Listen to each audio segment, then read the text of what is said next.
Hello అండి, నేను Ashwini. Welcome to my channel. ఈరోజు రెసిపీ దోసకాయ పచ్చడి చేసి చూపించబోతున్నానండి. ఈ దోసకాయ పచ్చడి ఏంటంటే మీడియం సైజ్ ఒక దోసకాయ తీసుకొని పీల్ చేసుకొని నేను ఈ గింజలన్నీ మిక్సీ జార్లోకి తీసుకుంటున్నానండి. ఇవన్నీ మిక్సీ జార్లోకి తీసేసుకొని సన్న ముక్కలుగా తరగాలండి. ఇది ఇక్కడ పచ్చి ముక్కలు పచ్చడి చేసుకుంటున్నాం మనం. సో ఈ గింజలన్నీ ఏం చేస్తానంటే ఆల్రెడీ మనం ఏదైతే మిశ్రమం రెడీ చేసుకుంటాం వాటితో పాటు ఈ గింజలు వేయడం వల్ల పచ్చడి బాగా గుజ్జుగా ఉంటుంది, టేస్ట్ అనేది ఇంకా బాగా పెరుగుతుందండి. ఎలా చేయాలో చూపిస్తాను. తర్వాత ఇవన్నీ సన్న ముక్కలుగా తరిగేసి రెడీ చేసి పెట్టుకుంటున్నానండి.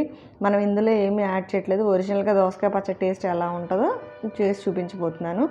స్టవ్ మీద పాన్ పెట్టేసి హీట్ అయిన తర్వాత ఆయిల్ యాడ్ చేస్తున్నాను. ఒక 2 స్పూన్స్, 1 స్పూన్ మినపప్పు, 1 స్పూన్ పచ్చిపప్పు, ఒక 3 స్పూన్లు వేరుశనగ గుళ్ళు తీసుకున్నానండి. అలాగే 1 స్పూన్ జీలకర్ర తీసుకుంటున్నాను. తర్వాత ఒక 6 నుంచి 7 వరకు పచ్చిమిరపకాయలు తీసుకున్నానండి. ఈ పచ్చిమిరపకాయలు ఏంటంటే ఈ దోసకాయకి ఈ 7 పచ్చిమిరపకాయలు సరిపోతాయి. ఘాటు కావాలి అనుకుంటే ఇంకొంచెం ఎక్స్ట్రా అయినా యాడ్ చేసుకోవచ్చండి, అది కంప్లీట్గా ఆప్షనల్. ఇవన్నీ వేయించుకోవాలి. ఒక రెమ్మ కరివేపాకు వేసానండి. ఇవన్నీ వేయించుకోవాలి. లో ఫ్లేమ్లో పెట్టేసి బాగా వేయించుకోవాలండి. వీటిలో ఉండే పచ్చివాసన అంతా పోయి బాగా వేగితేనే పచ్చడి రుచి అనేది చాలా బాగుంటుందండి. అందుకోసం వేయించుకోవాలి నీట్గా. సో ఇలా పూర్తిగా వేగేంత వరకు వేయించుకోవాలి.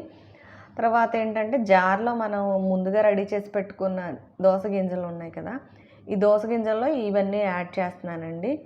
మనం ఈ గింజలు వేసుకోవడం వల్ల ఏంటంటే బాగా గుజ్జు వస్తుంది. మనం ఇంకా ఎలాంటి నీరు యాడ్ చేయకుండా మిక్సీ పట్టేసుకోవచ్చండి.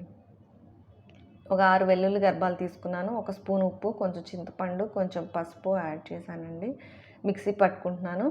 కోర్స్ గ్రైండ్ చేస్తున్నానండి. ఇక్కడ నేను వాటర్ ఏమి యాడ్ చేయలేదు. మనం తీసుకున్నది ఏదైతే ఉందో ఆ కన్సిస్టెన్సీ.